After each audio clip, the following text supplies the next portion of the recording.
glitter thing over the hand. It's a glove. The glitter thing that goes over the feet, the hand, the glove. Got it. Shoes. Got it. Early. I'm back. Let me drink some more coffee. Man. Jay's in the middle. Damn it. Two kids, one on the way. All kinds of stuff going on. Not sleeping. That 3 glitter jobs. thing on the hand. The glitter thing on the hands. That was 107.5 FM and 1070 The Fan. Is your car gassed up, Jay? Is it gassed up? Yeah. For what? What trip we going on? Because at any moment you'll be officially the little one comes. So I want to know. Make sure I ask you every day. You got the bag ready? I got the bag ready. I got the car gassed up. I got the seat in the car key. I got any day now. The bottle of wine. Mm-hmm. Yeah, because I'm definitely drinking at the hospital. It's I'm ready to go. Sounds very what? Interesting that you'll be it's a drinking. third child. We've been through this before. Celebratory cocktail. Yeah, the first kid you're so precious with. By the third one, you're like, here, hold this real quick. Or either the fact that you'll have a third, you'll be so stressed that you need a cocktail. Exactly. Right, exactly. Third kid, let's ride. I want to get into the game last night, guys, because you knew you knew going in it was going to be a bad game. Everyone knew it was going to be a bad game. Two bad teams, bad slide. But what's weird to me is it's called cognitive dissonance. Like, how does someone not understand something? How is there such a disconnect, right? Going into the season, Key, you said it. Stink said it. I didn't think they were bad, but I thought they're not just Russell Wilson away or even Aaron Rodgers away, as Mark Schlereth said, from being a Super Bowl contender, the Broncos, but the Broncos seem to think they were right there. And they also seem to identify Russell Wilson as the guy who was going to take him over the top. We're ready to win now, and this is the guy. Just to clarify, there's a difference between Aaron Rodgers and Russell Wilson, but go on with your point. Yeah, that's what I'm saying. And Aaron saying. Rodgers away is different. No, but what I'm saying is Mark Schlereth said even so Aaron one more game. Rodgers. What do you mean one more game? They win 8 instead of 7. They winning way more than 8 with Aaron Rodgers. Before we go down that rabbit hole, guys, the point is Mark Schlereth was saying even a higher standard than Russell Wilson is not enough to – it's not like they're right there, right? Exactly. That means they're kind of far away. But I didn't know it was going to look like this. Like, it's one thing to think you're right there and you're not. It's another thing to not understand at all how far away you are. Bring in a first-time coach, first-time OC, and a quarterback who is this bad. I mean, that was bad last night. Here is Russell Wilson at the post-game presser after the loss. It's very simple. I think at the end of the day, I got to be better. I got to play better. This team, this defense played their butts off tonight.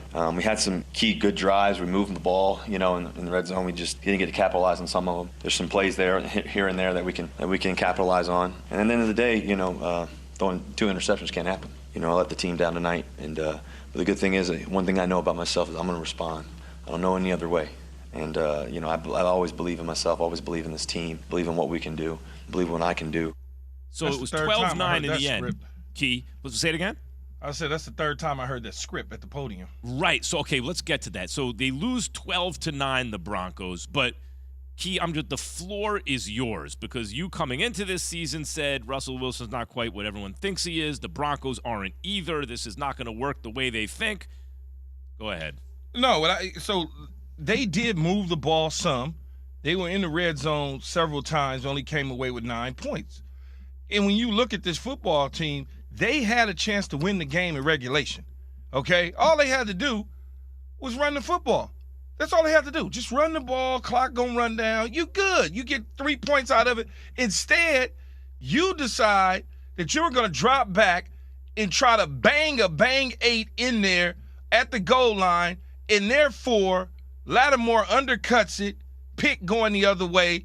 Now Matt Ryan goes down, ties it up. You go in overtime. You had an opportunity to win the game. Like, what are you doing? But part Russell Wilson, being the veteran, and the quarterback should know better. When the play comes in, he should say, no, coach, I don't want to do that.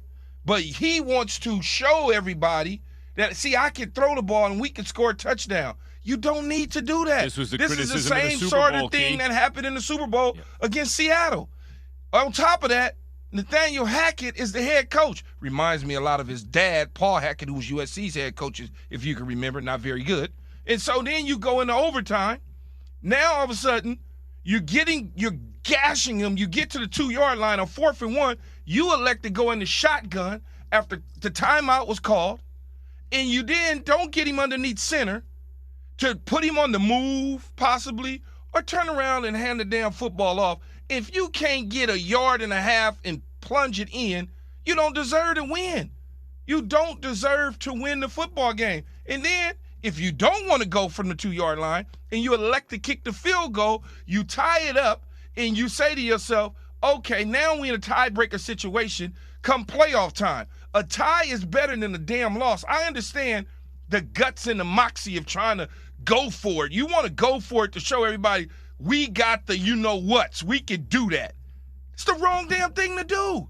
It's the wrong thing to do. You're paying way too much money in this situation at this quarterback position to keep putting yourselves in this situation.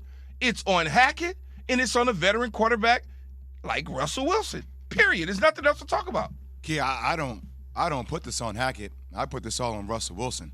Maybe it makes me think that maybe Hackett knew what the hell he was doing in week 1 in that game against the Seahawks when he decided to kick a 64-yard field goal instead of actually allowing Russ to go for it. So here's an interesting thing to me. What it comes down to is you talk about run the ball, punch it in. It reminds you of the Malcolm Butler pick, right? When you got Marshawn Lynch, 2015 Super Bowl, just punch it in. Russell wanted to be the guy. So do you remember what Russell Wilson told Peter King at the beginning of the season about his relationship with Nathaniel Hackett? He said, this is not a coach-player relationship. This is a collaborative relationship. We are equals. We are seen as 50-50 partners. So when that timeout is called, and he's under center actually at first, it makes me wonder, after week 1, when all that pressure was on Nathaniel Hackett, right? Oh, well, you took the ball out of your quarterback's hands who makes close to $300 million. Okay. Who do you think really made the change on that play to come out of the shotgun? I think that's more Russ than Nathaniel. I think that's Russ saying, hey, I want it to operate like this. Can we back up for a second, Jay, based on what you just said? I think that's really interesting about week 1 because it was an odd choice to try to kick like the longest field goal ever to try to win when you have a $250 million quarterback, right? Is it possible that Nathaniel Hackett's thinking in that situation, man, I don't think this dude can get us the win right now. Let me take the heat. I'll try a field goal. If it works, great. If it doesn't work, everyone's going to be looking at me, not him. You know what, Max? I don't know that. I don't know that because in that situation, you probably saw your kicker in pregame hitting it, practice hitting it, and you felt like, okay, he could do it. The odds were better for him to kick the field goal than try and score and throw a Hail Mary or whatever the case is or get a little bit closer. In week 1, it did not work. They were not at the 2-yard line. They didn't have the ball at the 15, 16-yard line in regulation when you could just turn around and hand the ball to Melvin Gordon, who had been gashing. All of a sudden, the running game got hot late in the fourth quarter for the Denver Broncos. The defense played well enough to win the damn game. The same, as you pointed out, Key. Doesn't make any sense. I didn't mean to interrupt. I didn't know if you were going to go there, and you did. As you pointed out earlier, you said it's the same theme as the Super Bowl. It's the running game is working, the deep running game and defense is working, just game managed. Tom Brady never felt the need to be the guy, right, early in his career. If it's working, went with what was working. And it does seem like Russell Wilson or the team that has him wants to show everyone, look, he can win the game, and it does seem to cost them. You can be a part of Keyshawn, J. Will, and Max Nation on the Dr. Pepper call-in line. Call us at 888-SAY-ESPN, 888-729-3776. ESPN Nation is presented by Dr. Pepper. It ain't college football season without the delicious taste of an ice cold Dr. Pepper.